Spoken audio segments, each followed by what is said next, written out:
Good morning everyone. स्वागत है आपका हमारे अपने YouTube channel the commerce professor में।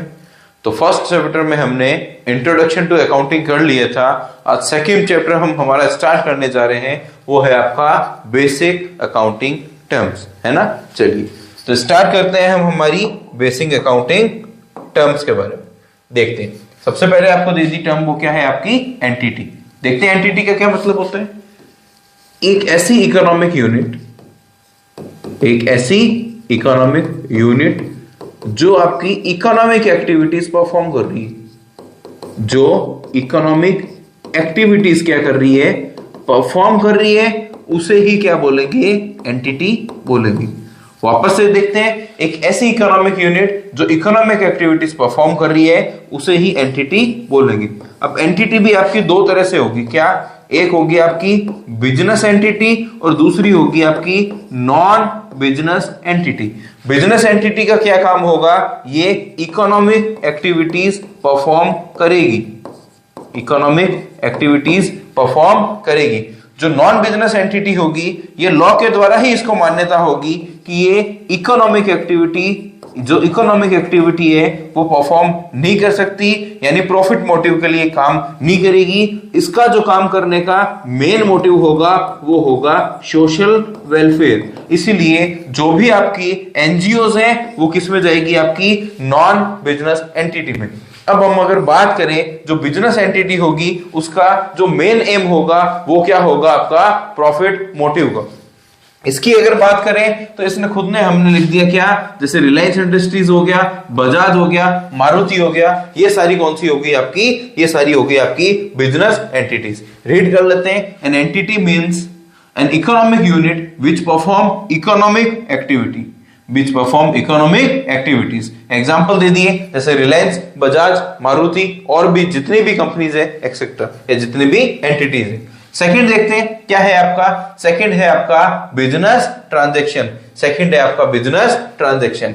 देखिए, एक ऐसा फाइनेंशियल ट्रांजैक्शन जिसमें टू पार्टीज क्या हो रही है, इन्वॉल्व हो रही है। एक ऐसा फाइनेंशियल ट्रांजैक्शन जिसमें दो पार्टीज इन्वॉल्व हो रही है और वो एक एंट्री क्रिएट कर रहे हैं, और वो क्या कर रहे हैं, एंट्री क्रिएट कर रहे हैं, या फिर मैं बोलूं अकाउंटिंग प्रोसेस क्रिएट कर रहे हैं। जैसे लाइन वाइज कैसे, जर्नल, लेजर, ट्रायल बैलेंस, उनके बीच में क्या हो रहा है, एक एंट्री क्रिएट हो रही है, उसी को बिजनेस ट्रांजैक्शन बोलेंगे। और एक और चीज हमें ये ध्यान में रखनी है, जो वो एंट्री क्रिएट करेंगे या जो उनका फाइनेंशियल इवेंट होगा वो कैसा होगा, वो आपका ऐसा होना चाहिए जो मनी के टर्म में हम मेजर कर सकें। दूसरी चीज, आपका बिजनेस ट्रांजैक्शन हम इसे बोलेंगे जो मनी के टर्म में आपका एक्सप्रेस हो सके, और साथ ही साथ उस ट्रांजैक्शन के आपकी जो फाइनेंशियल पोजीशन है उसमें कुछ ना कुछ चेंज होना चाहिए, उसमें कुछ ना कुछ चेंज होना चाहिए। जैसे एसेट्स बढ़ रही है या घट रही है, या लायबिलिटी बढ़ रही है या घट रही है, ऐसा किसी भी तरह का फाइनेंशियल पोजीशन में चेंज होना चाहिए। चलिए आइए रीड करते हैं क्या बोला था। It means a financial transaction, एक ऐसा फाइनेंशियल ट्रांजैक्शन है ना, entered into by two parties, जिसमें टू पार्टीज इन्वॉल्व होगी और इनिशिएट करेगी वो अकाउंटिंग प्रोसेस में of recording in the books of account of an enterprises. आगे क्या बोला, it is a financial event, ये एक ऐसा इवेंट होगा जो एक्सप्रेस होगा मनी के टर्म में, और जिससे चेंज होगी हमारी एंटरप्राइजेस की फाइनेंशियल पोजीशन, जिससे चेंज होगी हमारी एंटरप्राइजेस की फाइनेंशियल पोजीशन, उसे ही हम बिजनेस ट्रांजैक्शन बोलेंगे। वापस से देखते हैं, है ना, एक ऐसा आपका फाइनेंशियल ट्रांजैक्शन जिसमें टू पार्टीज इन्वॉल्व होगी और वो एंट्री क्रिएट करेगी। एंट्री से क्या मतलब है, अकाउंटिंग साइकिल या अकाउंटिंग प्रोसेस चलेगा। ठीक है सर, दो बातें और ध्यान में रखनी है कि जो आपका फाइनेंशियल इवेंट होगा या ट्रांजैक्शन होगा वो मनी के टर्म में मेजर होना चाहिए, और साथ ही साथ उससे जो आपकी फाइनेंशियल पोजीशन है एंटरप्राइजेस की वो चेंज होनी चाहिए। जी सर, अब हम इस पॉइंट को समझ गए। तो हमने दो पॉइंट कर लिए, एंटिटी और बिजनेस ट्रांजैक्शन। थर्ड पॉइंट है आपका क्या, अकाउंट। थर्ड पॉइंट है वो क्या है आपका अकाउंट। चलिए देखते हैं। सर अकाउंट तो हमने 11th क्लास में बहुत सारे क्या किए थे, प्रिपेयर किए थे, बहुत सारे क्या किए थे, प्रिपेयर किए थे। तो देखिए इस तरह का आपने देखा होगा 11th क्लास में आप क्या करते थे, टी शेप अकाउंट क्रिएट करते थे। 11th क्लास में क्या हुआ था, जब आप अकाउंट बनाना सीखे थे तो इस तरह के बहुत से आपने जो अकाउंट है वो क्रिएट किए थे, टी शेप अकाउंट आप क्रिएट करते थे, है ना। तो अकाउंट क्या होता है, जिसमें आप ट्रांजैक्शन को रिकॉर्ड करते हो, जिसमें क्या करते हो आप ट्रांजैक्शन को रिकॉर्ड करते हो, और वो आपको क्या होता है, यहां पर एक अलग से अमाउंट का कॉलम होता है, तो वो आपको अमाउंट भी बताता है और ये भी बताता है कि डेबिट साइड आएगा या क्रेडिट साइड आएगा, और ये भी बताता है कि डेबिट साइड से इंक्रीज हो रहा है या डिक्रीज हो रहा है, या क्रेडिट साइड से इंक्रीज हो रहा है या डिक्रीज हो रहा है। तो चलो देखते हैं अकाउंट का क्या बोला, it is a record of transaction under a particular head of account और ए पर्टिकुलर हेड। चलो एक और चीज देखते हैं, जैसे एक तो मैं बोल दूं कि एक्सपेंस अकाउंट है, एक तो मैंने क्या बोल दिया, एक्सपेंस अकाउंट है, और एक मैंने क्या बोल दिया, एक्सपेंस अकाउंट तो आपकी पर्टिकुलर हेड होगी, है ना। इसी के अंदर मैंने बोल दिया एक आपका सैलरी अकाउंट भी हो गया और एक आपके वेजेस अकाउंट भी हो गया, एक आपका वेजेस अकाउंट भी हो गया। तो इसने क्या बोला, under a particular head of account और अ पर्टिकुलर हेड, चाहे वो खुद हेड भी हो सकता है और किसी पर्टिकुलर हेड के अंदर भी हो सकता है ना। और साथ में क्या बोला, it not only show the amount of transaction, वो सिर्फ अमाउंट ऑफ ट्रांजैक्शन नहीं बताएगा, उसके साथ साथ वो उसका इफेक्ट और डायरेक्शन भी बताएगा, है ना। कि इफेक्ट क्या, कि बढ़ रहा है, इंक्रीज हो रहा है या डिक्रीज हो रहा है, और डायरेक्शन क्या, पॉजिटिव हो रहा है या नेगेटिव हो रहा है, डेबिट हो रहा है या क्रेडिट हो रहा है, वो चीज भी हमें अकाउंट से पता चलती है। अब हमें बताएं जिन जिन आपके चीजों का भी डेबिट बैलेंस होता है, जैसे मैंने बोल दिया परचेजेस का, एसेट्स का, है ना, आपकी ड्रॉइंग्स का, एक्सपेंसेस का, लॉसेस का, है ना, उन सब का क्या होता है, डेबिट बैलेंस होता है। कि उनके डेबिट साइड में हम क्या करेंगे, इंक्रीज होगा तब लिखेंगे, और क्रेडिट साइड में डिक्रीज होगा तब लिखेंगे। वाइस वर्सा जो भी आपकी सेल्स होगी, लायबिलिटीज होगी, गेन, प्रॉफिट, इनकम, ये वाली सारी चीजें होगी, क्योंकि इनका क्रेडिट बैलेंस होता है। तो जब भी ये क्रेडिट साइड कब लिखेंगे, जब ये बढ़ेंगे, और आपके डेबिट साइड कब लिखेंगे, जब ये कम होंगे। तो जो अकाउंट होता है वो सिर्फ अमाउंट नहीं, इफेक्ट और डायरेक्शन भी बताता है। ठीक है सर, हमें समझ में आ गया। नेक्स्ट पॉइंट है आपका कैपिटल। नेक्स्ट पॉइंट है आपका कैपिटल। सर ये तो हमने 11th क्लास से पढ़ते आए हैं क्या, कि amount invested by the owner, जो भी अमाउंट ओनर द्वारा इन्वेस्ट किया जाता है वो ही क्या होती है, हमारी कैपिटल, वो ही क्या होती है, हमारी कैपिटल। चलिए देखते हैं, it is the amount invested in an enterprises by the proprietor और बाय पार्टनर। यहां पर पार्टनर का भी दे दिया, यानी अगर मान लीजिए आपकी सोल प्रोप्राइटरशिप है और उसमें अगर अमाउंट कौन इन्वेस्ट कर रहे हैं, प्रोप्राइटर अमाउंट इन्वेस्ट कर रहे हैं, तो वो कैपिटल हो गई। या फिर अगर आपकी पार्टनरशिप फर्म है और उसमें जो पार्टनर्स है वो क्या कर रहे हैं, अमाउंट इन्वेस्ट कर रहे हैं, तो वो उनकी कैपिटल होगी, है ना। तो अल्टीमेट मीनिंग तो यही है क्या, कि जो भी अमाउंट इन्वेस्ट किया जाएगा प्रोप्राइटर या पार्टनर्स के द्वारा, वो हो गई आपकी कैपिटल।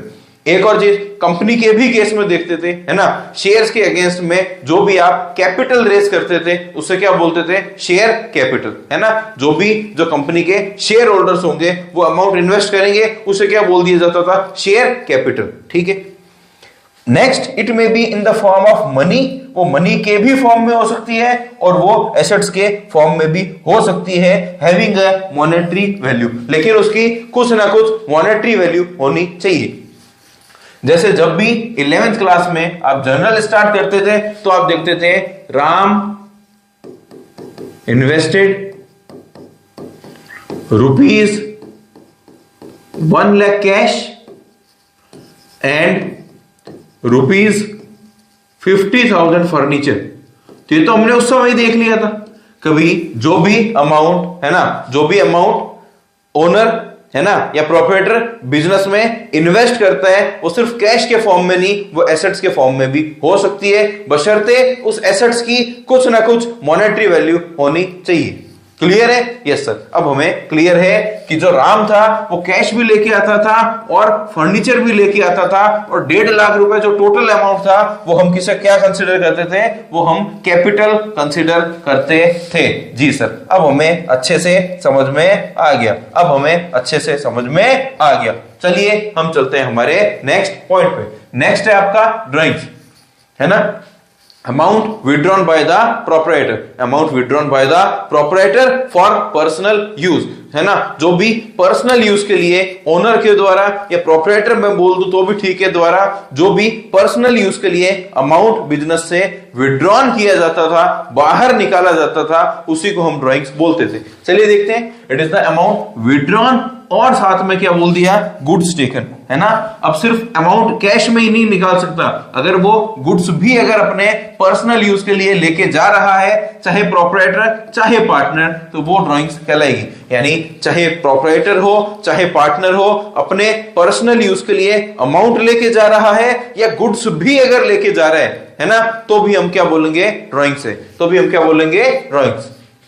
ठीक है सर, ये हमें समझ में आ गया। नेक्स्ट हमारा पॉइंट है किसका? लायबिलिटीज का। लायबिलिटीज का it mean amount own. Own मतलब बकाया, ओन मतलब बकाया, है ना। यानी फर्म में बकाया है। It means amount own payable by the business liability toward the owner. अब वो ओनर की भी हो सकती है और वो आउटसाइडर्स की भी हो सकती है ना। चलिए देखते हैं। अगर किसी भी तरह का फर्म में बकाया है, चाहे ओनर का या आउटसाइडर्स का, वो आपकी लायबिलिटी मानी जाएगी, है ना। अब देखिए, ओनर ने जो भी पैसा फर्म में या एंटरप्राइजेस में लगाया है ना, तो जो ये आपने पढ़ा होगा अकाउंटिंग प्रिंसिपल कौन सा? Separate legal entity concept. जो ओनर है वो अलग है और आपकी जो बिजनेस एंटिटी है वो क्या है? अलग है ना। दो सेपरेट एंटिटीज मानी जाएगी, डिस्टिंक्ट पर्सन माने जाएंगे। तो जो भी अमाउंट इन्वेस्ट करेगा कौन? प्रोपराइटर, है ना। वो कंपनी क्या करेगी, ऑर्गेनाइजेशन क्या करेगी? उसको ट्रीट करेगी एज ए लायबिलिटी। अब ओनर के द्वारा बिजनेस में जो भी पैसा लगाया गया वो इंटरनल लायबिलिटी मान लेते हैं, या हम उसी को कैपिटल भी बोल देते हैं। और आउटसाइडर के द्वारा हमारी ऑर्गेनाइजेशन या एंटरप्राइजेस में जो भी पैसा लगाया जाता है उसे हम एक्सटर्नल लायबिलिटी या सिर्फ लायबिलिटी नाम से जानते हैं। चलिए रीड करते हैं। किसने बोला? It mean amount owned by the business liability towards the owner, है ना, of the business is termed internal liability. Internal liability, owner की जो भी अमाउंट इन्वेस्ट की गई है बिजनेस में, बिजनेस उसको लायबिलिटी ट्रीट करेगा, और ओनर के द्वारा जो लायबिलिटी है वो कौन सी? Internal liability. On the other hand इसने क्या बोला? Liability towards the outsider. Outsider की अगर कोई लायबिलिटी है ना, other than the owner, owner के अलावा कोई भी बाहर की जो लायबिलिटी है उसको आप एक्सटर्नल लायबिलिटी बोलोगे। जैसे मैंने उधार माल ले लिया, या मैंने बैंक लोन ले लिया, किसी भी तरह की आपकी जो उधारी है वो आपकी एक्सटर्नल लायबिलिटी मानी जाएगी। अब आगे देखते हैं।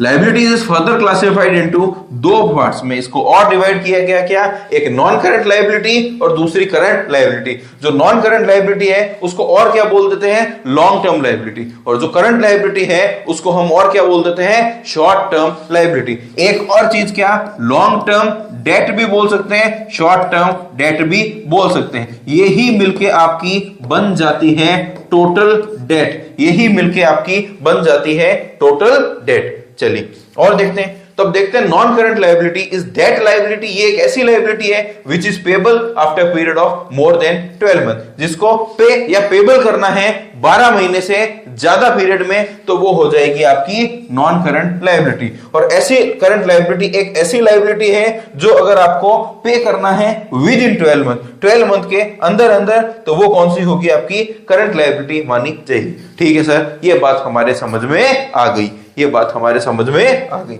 हम आगे बढ़ सकते हैं। चलिए हम आगे बढ़ सकते हैं। नेक्स्ट पॉइंट है आपका एसेट्स।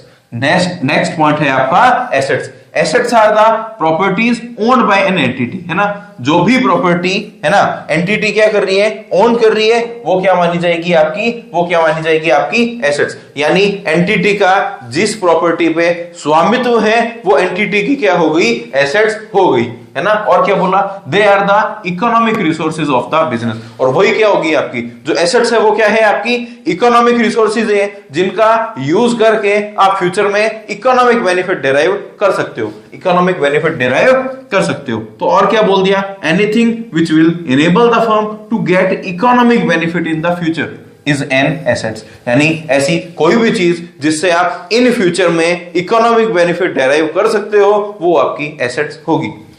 चलिए और देखते हैं, अब आगे क्या बोल दिया है, assets can be classified into, assets को भी आपके और कुछ भागों में क्लासिफाई किया है। वो क्या है, फर्स्ट है आपका नॉन करंट एसेट्स, सेकंड है आपका करंट एसेट्स, और थर्ड है आपका फिक्टिशियस एसेट्स। हम स्टार्ट करेंगे नॉन करंट एसेट्स से। चलिए देखते हैं। तो इसने बोला नॉन करंट एसेट्स आपकी वो एसेट्स है जिसके खरीदने का इंटेंशन कहीं भी आपका रीसेल करने का नहीं था। वापस से ध्यान से सुनिए, नॉन करंट एसेट्स आपकी वो एसेट्स है जिसको खरीदने का इंटेंशन कहीं भी आपका रीसेल करने का नहीं था। मान लीजिए मेरा जो बिजनेस है वो किस चीज का है, मैं मान लीजिए इलेक्ट्रॉनिक्स आइटम्स बेचता हूं, है ना। मैं क्या करता हूं, इलेक्ट्रॉनिक्स आइटम्स बेचता हूं। या चलो समझ लो मेरा स्टेशनरी का बिजनेस है। किस चीज का, स्टेशनरी का बिजनेस। तो मेरा जब स्टेशनरी का बिजनेस है तो मेरा स्टेशनरी बेचूंगा ना, ये थोड़ी है एक एसेट्स खरीदी दूसरी बेच दी, एक खरीदी दूसरी बेच दी। तो वो तो नॉन करंट एसेट्स ऐसी एसेट्स है जिसका कहीं भी आपको खरीदने का पर्पस है, जो इंटेंशन है वो रीसेल करने का नहीं है। तो सर होगा क्या, नॉन करंट एसेट्स आप या तो इन्वेस्टमेंट के लिए खरीदेंगे या आप उसको अपने बिजनेस ऑपरेशंस में आगे बढ़ाने के लिए खरीदेंगे। जैसे मैंने बोल दिया कि मैंने किसी रिलायंस इंडस्ट्रीज के शेयर्स खरीद लिए या किसी और ऑर्गेनाइजेशन के डिबेंचर खरीद लिए, तो वो तो मेरा क्या पर्पस हो गया, एज ए इन्वेस्टमेंट, तो वो मेरी नॉन करंट एसेट्स मानी जाएगी। या मैंने क्या बोला कि मुझे बिजनेस में फैसिलिटेट करे, इसलिए मैं प्लांट एंड मशीनरी खरीद रहा हूं, जिससे मैं और ज्यादा से ज्यादा प्रोडक्शन करूंगा, मैन्युफैक्चरिंग करूंगा, ज्यादा यूनिट्स मार्केट में बेचूंगा, तो मुझे फायदा होगा। तो दो तरीके से नॉन करंट एसेट्स आपके काम में आ सकती है, एज ए इन्वेस्टमेंट पर्पस, और दूसरा कौन सा, आपके बिजनेस ऑपरेशंस में हेल्पफुल हो। इसलिए कहीं भी नॉन करंट एसेट्स का जो इंटेंशन है खरीदने का, वो रीसेल के लिए नहीं होता। तो चलिए देखते हैं, non-current assets are those assets which are held by an entity or enterprises not with the purpose to resell, जिसका कभी भी खरीदने का इंटेंशन वापस बेचने का नहीं होता। तो सर किस लिए होता है, या तो आप इन्वेस्टमेंट पर्पस के लिए खरीदेंगे, या फिर टू फैसिलिटेट बिजनेस ऑपरेशन, या फिर वो आपके बिजनेस ऑपरेशंस को फैसिलिटी प्रदान करे, इसलिए आप उसे खरीदेंगे। चलिए अब उसने बोला नॉन करंट एसेट्स को वापस से कुछ पार्ट्स में डिवाइड किया। फर्स्ट कौन सा है आपका, फिक्स्ड एसेट्स। फिक्स्ड एसेट्स को वापस से टेंजिबल और इनटेंजिबल में क्लासिफाई किया गया। पहले चलते हैं हम हमारी फिक्स्ड एसेट्स पे, देखते हैं। Fixed assets are those non current assets. Fixed assets आपकी ऐसी नॉन करंट एसेट्स है जिसको खरीदने का आपका कहीं भी जो इंटेंशन है वो रीसेल का नहीं है, जिसको हेल्ड आपने किया है तो बेचने के लिए नहीं किया, but with the purpose to increase its earning capacity. पर आपका खरीदने का पर्पस क्या था, ताकि आप अपनी जो बिजनेस है उसकी जो अर्निंग कैपेसिटी है वो क्या करें, बढ़ा सकें। एग्जांपल सर, एग्जांपल वही हम ले लेते हैं, प्लांट एंड मशीनरी। मैंने प्लांट एंड मशीनरी को इसलिए खरीदा ताकि मैं ज्यादा से ज्यादा मैन्युफैक्चर और प्रोडक्शन करके कर सकूं और यूनिट्स बढ़ा सकूं और उस यूनिट्स को मार्केट में और ज्यादा अच्छे से बेच सकूं। ज्यादा यूनिट्स बेचूंगा, ज्यादा प्रॉफिट, तो मेरी अर्निंग कैपेसिटी क्या होगी, बढ़ेगी। तो फिक्स एसेट्स का यही इंटेंशन होता है। अब फिक्स्ड एसेट्स में भी दो है क्या, टेंजिबल और इनटेंजिबल। टेंजिबल कौन सी, ऐसी एसेट्स आपकी जिसका फिजिकल एग्जिस्टेंस होता है, जिसको आप छू देख सकते हैं। वापस से वही example, plant and machinery, land and building, furnitures, fixtures, computers, ये सारे कौन से एग्जांपल हो गए आपके टेंजिबल के। लेकिन अगर मैं बात करूं इनटेंजिबल एसेट्स का, तो वो एसेट्स होती है जिसकी कोई भी फिजिकल एग्जिस्टेंस नहीं है, जिनको आप देख, छू, महसूस नहीं कर सकते, लेकिन उनसे क्योंकि हमें इकोनॉमिक बेनिफिट डेराइव्ड होते हैं, हमें फायदा मिलता है और कुछ ना कुछ वैल्यू उनकी जरूर होती है, इसलिए वो हमारी एसेट होती है। अब इनटेंजिबल एसेट्स के एग्जांपल कौन से हैं, तो हमेशा ही आपने पढ़ रहे हैं goodwill, trademark, patent, computer software, है ना, ये सारे कौन से हो गए आपके इंटेंजिबल एसेट्स के एग्जांपल। क्या समझ में आ रहा है? हाँ सर, हमें अच्छे से समझ में आ रहा है। तो ये हो गया हमारा नॉन करंट एसेट्स, एसेट्स में नॉन करंट एसेट्स। अब हम आगे बढ़ेंगे किस पे? आपके करंट एसेट्स पे। चलिए देखते हैं। Current assets are those assets, ये ऐसे एसेट्स हैं विच आर हेल्ड, जिनको आप हेल्ड क्यों करेंगे? Entity with the purpose of converting them into cash, जिसका पर्पस ही क्या होता है? जल्दी से इनको तो हम क्या कर लें? कैश में कन्वर्ट कर ले। जैसे आपने मान लो गुड को मैन्युफैक्चर किया, फिर उसको प्रोसेस किया, WIP हो गया, फिर उसको रेडी किया, फिर आपने उसको बेचा, है ना। बेचेंगे जब क्या होगा? वो या तो आप नगद बेचेंगे तो पैसे में कन्वर्ट हो गया, उधार बेचेंगे तो सामने वाला आपका डेटर क्रिएट होगा, कुछ समय बाद क्या करेगा? वो जब पैसे देगा तो वो आपका कैश में कन्वर्ट हो गया। तो करंट एसेट्स आपकी ऐसी एसेट्स है ना, जिसका पर्पस क्या होता है कि जल्दी से जल्दी हम इनको शॉर्ट ड्यूरेशन में क्या कर लें? कैश में कन्वर्ट कर ले। अब वो शॉर्ट ड्यूरेशन कितनी शॉर्ट होगी? वो होगी आपकी 1 ईयर, वो होगी आपकी 1 ईयर। तो करंट एसेट्स का क्या होता है आपका? जल्दी से जल्दी हम उनको 1 साल के अंदर अंदर क्या कर लें? कैश में कन्वर्ट कर लें। ठीक है सर, करंट एसेट भी हमें समझ में आ गया। अब आप समझा दीजिए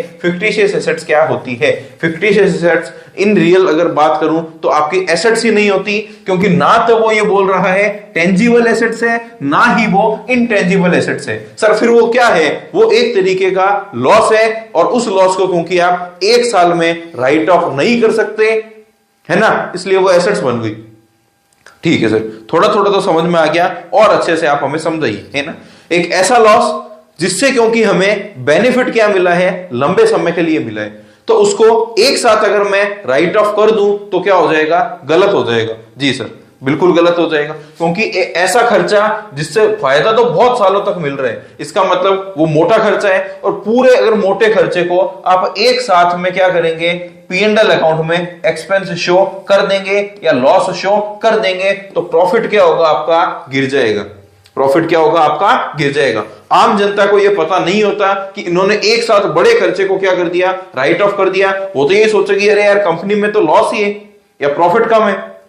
तो इसलिए कुछ आपके खर्चे ऐसे होते हैं जिन्हें एक साथ आप राइट ऑफ नहीं कर सकते, क्योंकि उनका जो बेनिफिट है वो आपको बहुत सालों तक मिला होता है। तो जितने सालों तक बेनिफिट मिलेगा, हम ये मान के चल रहे हैं कि उतने सालों तक ही आप क्या करोगे? उसे राइट ऑफ करोगे। जी सर, अब हमें समझ में आ गया कि जो फिक्टिशियस एसेट्स है असली में ये आपका लॉस होता है। लॉस का क्या बैलेंस होता है? आपका डेबिट। अब अगर सीधा सीधा लॉस होता तो आप P&L अकाउंट में चार्ज कर देते, क्योंकि P&L में वही सारी चीजें आती है जो आपको 1 साल तक का आपको बेनिफिट देती है, वही खर्चे आते हैं, है ना, 1 साल जितने। लेकिन साल भर से ज्यादा अगर कोई बड़ा खर्च अमाउंट है तो आप क्या करेंगे? 1 साल जितना तो P&L में डाल देंगे, और बाकी आप क्या करेंगे? बैलेंस शीट में लिखेंगे। अब यहां लिखेंगे या यहां? सर यहां तो सारी क्रेडिट वाली चीजें आती है, क्योंकि लॉस का, एक्सपेंस का, एसेट्स का, इन सब का डेबिट बैलेंस है। इसलिए हम हमारी जो फिक्टिशियस एसेट्स है उसको भी एसेट्स साइड में क्या करेंगे? शो करेंगे, और धीरे धीरे सालों में, कुछ सालों में हम उसे क्या कर देंगे? राइट ऑफ कर देंगे। समझ में आ रहा है? हाँ सर, हमें अच्छे से समझ में आ रहा है। चाहे प्रिलिमिनरी एक्सपेंसेस हो गया, मिसलेनियस एक्सपेंडिचर हो गया, discount on issue of share हो गया, discount on issue of debenture हो गया, है ना। ये सारे कौन से हो गए आपके? या फिक्टिशियस एसेट्स के एग्जांपल। फिक्टिशियस एसेट्स के एग्जांपल। जस्ट सर, अब हमें अच्छे से समझ में आ गया। अब आप नेक्स्ट पॉइंट पे चल सकते हैं। तो नेक्स्ट पॉइंट है आपका रिसीट। नेक्स्ट पॉइंट है आपका रिसीट। अब रिसीट भी आपकी 2 तरह की होगी। एक होगी आपकी रेवेन्यू रिसीट, एक होगी आपकी कैपिटल रिसीट। एक होगी हमारी रेवेन्यू रिसीट, एक होगी आपकी कैपिटल रिसीट। उसके बाद हम अगर चलेंगे एक्सपेंडिचर पे, वो भी 2 होंगे आपके। एक होगा आपका कैपिटल एक्सपेंडिचर और एक होगा आपका रेवेन्यू एक्सपेंडिचर। चलिए बात करते हैं। पहले मैं दोनों रेवेन्यू की अगर बात कर लूं, है ना, तो देखते हैं। Revenue receipt, it is the amount received in the normal course of business or rendering service or from use of business resources। चलिए, जो भी अमाउंट आपने प्राप्त किया है नॉर्मल कोर्स ऑफ बिजनेस या नॉर्मल एक्टिविटीज से, है ना, जो भी हमारा बिजनेस जिस भी चीज का है, मान लो गुड्स बेचने का है, तो मैं सेल ऑफ गुड्स कर रहा हूं, उससे जो भी मुझे अमाउंट प्राप्त हो रहा है उसी को मैं क्या बोलूंगा, रेवेन्यू रिसीट बोलूंगा। या मान लीजिए मैंने कोई सर्विस रेंडर कर ली और उस सर्विस के बदले अगर मुझे कुछ भी अमाउंट रिसीव होना है, वो ही क्या मेरी मानी जाएगी, रेवेन्यू रिसीट मानी जाएगी। और नॉर्मली ये रिसीट आपकी 1 साल तक के समय की होती है। अब पहले मैं बात कर लूं रेवेन्यू एक्सपेंडिचर, तो क्या बोला, it is the expenditure incurred the benefit of which is consumed और exhausted within the accounting period. यानी ये आपके ऐसे खर्चे होते हैं, है ना, जो जिसका बेनिफिट भी आपको 1 साल तक के समय तक का मिलता है। तो इसमें क्या हो गए, इसमें हो गए आपके सैलरी, वेजेस, या मान लो कोई रेंट हो गया आपका, वो कौन से हो गए आपके रेवेन्यू एक्सपेंडिचर माने जाएंगे। सर 1 वर्ड में अगर आपको बताना है तो आप क्या बताएंगे, मैं बताऊंगा आपने P&L अकाउंट देखा है क्या, हाँ सर हमने ट्रेडिंग एंड P&L अकाउंट देखा है। तो उसमें जो भी आपकी डेबिट साइड वाले जो खर्चे हैं वो है आपके रेवेन्यू एक्सपेंडिचर, और क्रेडिट साइड वाली आपकी जो भी इनकम है ना वो होती है आपकी रेवेन्यू रिसीट। हाँ सर, अब थोड़ा थोड़ा हमें समझ में आ रहा है, अब थोड़ा थोड़ा हमें समझ में आ रहा है। सर और बताइए, तो एक चीज ये भी हम देख लेते हैं, बैलेंस शीट देखी है क्या, जी सर हमने बैलेंस शीट तो देखी है, उसमें एसेट साइड में सारी आएगी आपकी कैपिटल एक्सपेंडिचर, कैपिटल एक्सपेंडिचर, और लायबिलिटी साइड में जो भी है ना, जो आप अमाउंट लेते हैं शेयर से, डिवेंचर से, प्रेफरेंस शेयर से, कोई बड़ा अमाउंट आपने लोन ले लिया, वो सारे क्या होंगे, वो सारे होंगे आपके कैपिटल रिसीट। ठीक है सर, अब हमें समझ में आ गया, ये रेवेन्यू एक्सपेंडिचर होती थी ये वाली सारी चीज, ये रेवेन्यू रिसीट होती थी, ये कैपिटल एक्सपेंडिचर वाली चीज होती थी, और ये कैपिटल रिसीट वाली चीज होती थी। अब हमें अच्छे से समझ में आ गया, अब आप हमें रीड करवा सकते हैं। तो आगे इसने क्या बोला, आगे इसने बोला capital receipt, the receipts which are not of revenue nature, जो रेवेन्यू नेचर की नहीं है वो कौन सी होगी, आपकी कैपिटल रिसीट होगी। यानी वो पैसा जो आपने प्राप्त किया है और वो लंबे समय तक आपके पास रहेगा। जैसे मैंने बोल दिया, आपने शेयर से पैसा ले लिया, डिबेंचर से ले लिया, प्रेफरेंस शेयर होल्डर से ले लिया, बड़ा बैंक लोन ले लिया, वो सारे कौन से हो गए, आपके कैपिटल रिसीट होगी, जो रेवेन्यू नेचर की नहीं है और साल भर तक से भी ज्यादा समय के लिए आपने लिया है। अब लास्ट कौन सा है आपका, लास्ट है एक्सपेंडिचर में आपका कैपिटल एक्सपेंडिचर। चलिए देखते हैं, it is an expenditure incurred to purchase fixed assets, यानी अगर आपने फिक्स्ड एसेट्स को परचेज करने के लिए कोई खर्चा किया है, या फिर आगे बोला फिक्स्ड एसेट्स को इंप्रूवमेंट के लिए भी अगर आपने कोई खर्चा किया है जिससे आपकी अर्निंग कैपेसिटी बढ़ेगी, वो होता है आपका कैपिटल एक्सपेंडिचर।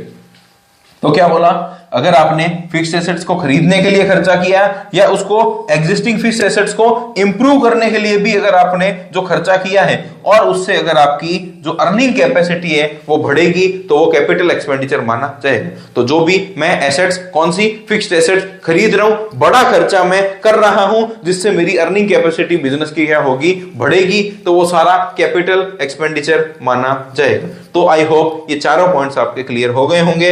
एक चीज, रिसीट में 2 ही थे, लेकिन जो एक्सपेंडिचर है उसमें इन 2 के अलावा भी थर्ड पॉइंट है जो हम देखते हैं। सर वो थर्ड पॉइंट क्या है, वो थर्ड पॉइंट है आपका डेफर्ड रेवेन्यू एक्सपेंडिचर। चलिए देखते हैं, it is a revenue expenditure, है ना, इन नेचर, ये नेचर में तो रेवेन्यू एक्सपेंडिचर जैसा है, लेकिन रेवेन्यू एक्सपेंडिचर तो सर वो होते हैं, है ना, जिनका एक अकाउंटिंग ईयर तक का ही हमें फायदा मिलता है। यहां पर क्या बोल दिया कि ये नेचर से तो रेवेन्यू एक्सपेंडिचर जैसा है, but is return of in more than 1 accounting period. लेकिन इनको हम राइट ऑफ कैसे करते हैं, एक अकाउंटिंग पीरियड से ज्यादा में। सर ये तो फिक्टिशियस एसेट जैसा ही हो गया ना, हाँ वैसा ही हो गया, है ना। ये क्या है, रेवेन्यू एक्सपेंडिचर है, लेकिन क्योंकि इससे मिलने वाला जो बेनिफिट है वो हमारा 1 साल से ज्यादा के लिए है, इसलिए आप क्या करोगे, इसको कई अलग अलग सालों में राइट ऑफ करोगे। सर और अच्छे से कोई एग्जांपल आप दे दीजिए। तो इसका सबसे अच्छा जो एग्जांपल है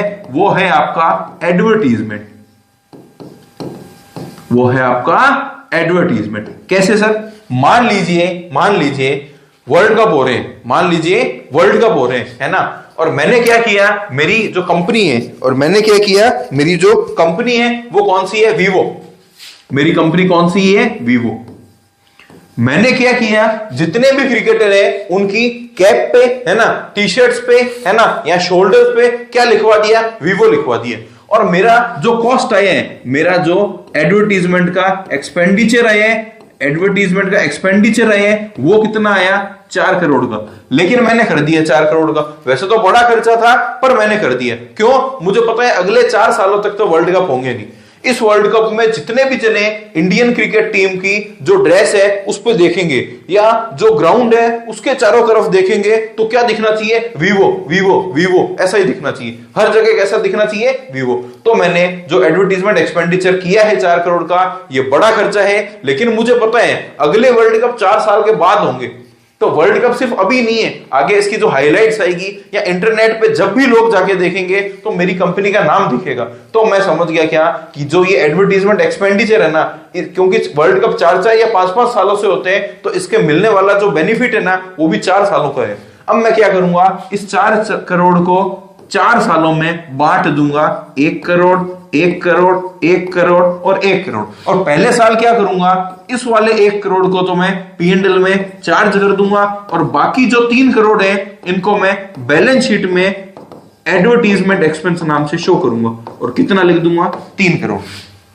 अगले साल 1 करोड़ वापस इसमें लिख दूंगा और इसमें कितना लिखूंगा, 2 करोड़। और ऐसे धीरे धीरे जो ये एडवर्टीजमेंट एक्सपेंडिचर है ये क्या हो जाएगा, राइट ऑफ हो जाएगा, राइट ऑफ हो जाएगा। भाई नेचर से रेवेन्यू है, लेकिन क्योंकि फायदा ज्यादा सालों के लिए मिल रहा है हम धीरे धीरे इसको राइट ऑफ करेंगे। तब तक के लिए जितना भी बैलेंस होगा वो हम बैलेंस शीट में शो करेंगे। तो आगे क्या बोला है ना, because it is estimated that benefit of such expenditure, इसका जो बेनिफिट है वो क्योंकि आपको बहुत कई सालों में मिलता है इसलिए हम इसको बोल देते हैं डेफर्ड रेवेन्यू एक्सपेंडिचर। और इसीलिए हम इसको सिर्फ रेवेन्यू एक्सपेंडिचर नहीं बोलते, नेचर रेवेन्यू एक्सपेंडिचर जैसा, लेकिन 1 साल के लिए बेनिफिट ना मिलके कई सालों के लिए हमें बेनिफिट मिलता है।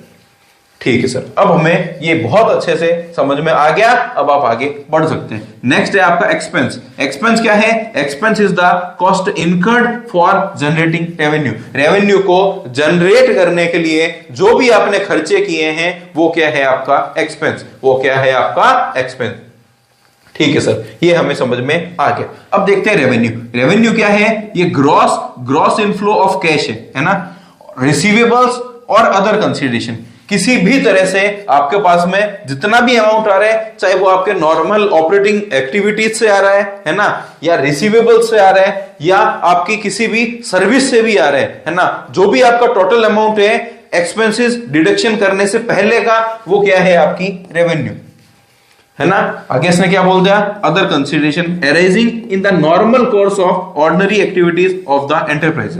जैसे इसने बोला from the sales of good और फ्रॉम रेंडरिंग सर्विसेज। ठीक है सर, हम हमारा ये पॉइंट भी समझ गए। अब एक और चीज हमें समझनी है, इन दोनों का जो डिफरेंस है वो आपकी इनकम होती है। अगर रेवेन्यू ज्यादा है एक्सपेंसेस कम है तो इनकम होगी, एक्सपेंसेस ज्यादा है रेवेन्यू कम है तो लॉस आएगा। वो हम आगे देखेंगे, हमारा पॉइंट आएगा अभी लॉस का। पहले हम देखते हैं इनकम और प्रॉफिट। इनकम और प्रॉफिट, तो क्या बोला, income is the profit earn. Sir यहां पर प्रॉफिट क्यों बोल दिया, प्रॉफिट अलग है और इनकम अलग है। भाई हम मान के यही चलते हैं कि जो इनकम है और जो गेन है और जो प्रॉफिट है, हम बोल सबको प्रॉफिट ही देते हैं, लेकिन हाँ जो इनकम है और जो प्रॉफिट है और जो गेन है, इन तीनों में भी डिफरेंशिएशन होता है। क्या होता है समझते हैं। तो इसने क्या बोला, income is the profit earn during an accounting period. ये क्या है, जो एक अकाउंटिंग पीरियड में आपने जो भी प्रॉफिट अर्न किया है वो क्या है आपकी इनकम। और वैसे इनकम होती क्या है कि जो रेवेन्यू है वो एक्सपेंस से जितनी भी ज्यादा होगी वो आपकी इनकम होगी। और क्या बोल दिया, it is a broader term than profit. ये प्रॉफिट से भी बड़ी टर्म है। सर ये प्रॉफिट से बड़ी टर्म कैसे है, तो चलिए देखते हैं। एंड इंक्लूड्स प्रॉफिट, क्योंकि इसके अंदर तो जो प्रॉफिट है वो भी इंक्लूड होगा और जो अदर इनकम है वो भी इंक्लूड होगी। सर हमें समझ में नहीं है, तो चलो देखते हैं। देखिए जो प्रॉफिट है ना वो तो सिर्फ प्रॉफिट है, लेकिन जो इनकम है ना वो है प्रॉफिट प्लस अदर इनकम। ठीक है सर, अब हमें थोड़ा थोड़ा समझ में आ रहा है कि ये ब्रॉडर टर्म क्यों है, क्योंकि इसमें प्रॉफिट तो है ही है प्लस अदर इनकम भी इसमें क्या हो जाएगी, इंक्लूड हो जाएगी। प्रॉफिट छोटी टर्म क्यों है, क्योंकि इसमें क्या होता है सिर्फ प्रॉफिट ही होता है। और अच्छे से पढ़ते हैं, profit means income earn by the business from its operating activities, यानी ऑपरेटिंग एक्टिविटीज से जो भी आप पैसा कमा रहे हैं वो आपका सिर्फ प्रॉफिट है। लेकिन ऑपरेटिंग एक्टिविटीज से जो भी आपका प्रॉफिट आ रहा है वो प्लस जो अदर इनकम है वो मिला के आपकी इनकम होती है। ये आप एक एग्जांपल से समझते हैं। मान लीजिए 15,000 का माल आपने 21,000 में बेच दिया, है ना, तो सेल्स कितनी 21,000 की, कॉस्ट कितनी, तो इसने बोल दिया 15,000 की, तो मैं बोलूंगा प्रॉफिट हो गया कितने का 6,000 का, प्रॉफिट हो गया कितने का 6,000 का। और साथ में उसने बोला the firm also earn interest of ₹2,000 on bank FD. मैं कहूंगा भाई जो इंटरेस्ट मिला है ना मुझे, इंटरेस्ट किस पे, ऑन एफडी पे, वो कितना है, वो 2,000 का है। तो ये दोनों मिला के जो 8,000 अमाउंट आ गया, ये मैं क्या बोलूंगा मेरी इनकम है, ये मैं क्या बोलूंगा मेरी इनकम है। इसलिए आपकी जो इनकम है वो ब्रॉडर टर्म है और जो प्रॉफिट है वो छोटी टर्म है। ठीक है सर, अब हमें समझ में आ गया। अब हम बढ़ेंगे हमारे गेन पे। इनकम प्रॉफिट में डिफरेंशिएशन समझ में आ गया, हाँ सर आ गया। अब गेन देखते हैं। गेन इज ए प्रॉफिट, ये भी प्रॉफिट है, लेकिन ये कैसे हो रहा है, that arise from transaction other than the day to day transaction from irregular और नॉन रिकरिंग नेचर। जो गेन है वो भी एक तरीका का प्रॉफिट है, लेकिन जो डे टू डे ट्रांजैक्शन है या नॉर्मल कोर्स ऑफ एक्शंस है उनके अलावा होने वाला प्रॉफिट है। ठीक है सर, ये बात हमें समझ में आ गई कि जो प्रॉफिट था वो तो ऑपरेटिंग एक्टिविटीज से हो रहा था, लेकिन ऑपरेटिंग एक्टिविटीज के अलावा किसी ट्रांजैक्शन से अगर कोई फायदा हो रहा है वो क्या होगा, हमारा गेन होगा। कैसे ट्रांजैक्शन, जो इररेगुलर है यानी रोज रोज नहीं होते, नॉन रिकरिंग नेचर के हैं यानी कभी कभी होते हैं, कभी कभी होने वाला जो प्रॉफिट है, और जो डे टू डे ट्रांजैक्शन से नहीं होने वाला प्रॉफिट है वो होता है हमारा गेन।